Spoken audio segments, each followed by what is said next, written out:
Gear ലിവറാണ് നമ്മൾ കാണുന്നത്. അപ്പം എൻ്റെ ബുഷും കാര്യങ്ങളെല്ലാം പോയി. ഇവിടുത്തെ ബോൾ ബുഷും അതുപോലെ എല്ലാം പോയിട്ടുണ്ട്.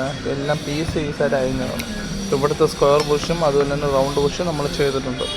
ഇതാണ് റൗണ്ട് ബുഷ്, ഇതാണ് സ്ക്വയർ ബുഷ്. അത് കറക്റ്റായിട്ട് ഇട്ടാൽ മാത്രമേ കറക്റ്റ് ഗിയറും കാര്യങ്ങളൊക്കെ വരുള്ളൂ, ഈ 2 ബുഷും. പിന്നെ നമ്മൾ ചെയ്തിട്ടുള്ള ആ ബുഷ് അതുപോലെ തന്നെ ഇവിടുത്തെ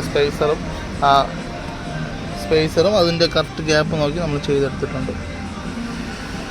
നമുക്കിത് സെറ്റ് ചെയ്യാം. അപ്പോൾ ഇതിൻ്റെ സെൻറ്ററും കാര്യങ്ങളൊക്കെ പിടിച്ചിട്ടാണ് ഇത് നമ്മൾ ഇത് സെറ്റ് ചെയ്തെടുക്കാനുള്ളത്. കാരണം നമ്മൾ ഇങ്ങനെയല്ല ചെയ്യണത്. ഇപ്പം ഇത് പൊട്ടിയോണ്ട് മാത്രമാണ് നമുക്ക് ഇങ്ങനെ ഒരു പോർഷൻ കിട്ടണത്. അല്ലെങ്കിൽ ഈ ഒരു സാധനം ഇവിടെ ഇങ്ങനെ ഇരിക്കുമ്പോൾ നമുക്ക് ഒരിക്കലും ഇങ്ങനെ ചെയ്തിടാൻ പറ്റില്ല.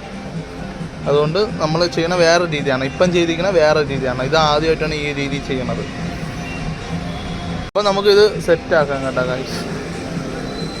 ഇവിടെ ഗിയറിൻ്റെ ബുഷ് ഫുള്ള് അയച്ചപ്പം കണ്ട അവസ്ഥയാണ് കേട്ടോ. ഇത് ഫുള്ളും അതിൻ്റെ ബുഷാണ് കേട്ടോ. ഇത് പൊടിഞ്ഞു പോകുന്ന ടൈപ്പാണ്. ഇതാണ് അതിൻ്റെ ബുഷ് കേട്ടോ. ഇതാണ് ഗിയറിൻ്റെയൊക്കെ ടോപ്പിലോട്ട് റിവേഴ്സ് ഇടുന്ന സ്ക്വയർ ബുഷ്. അതെല്ലാം നമ്മൾ ചെയ്തിട്ടുണ്ട് കേട്ടോ. ഇത് ഫുള്ളും മൊത്തത്തിൽ പോയി കിടക്കുകയാണ്. ഒരു മെഴുക് പോലത്തെ ടൈപ്പ് ബുഷാണ്. നമ്മൾ ഗിയറൊക്കെ കയറ്റി കേട്ടോ.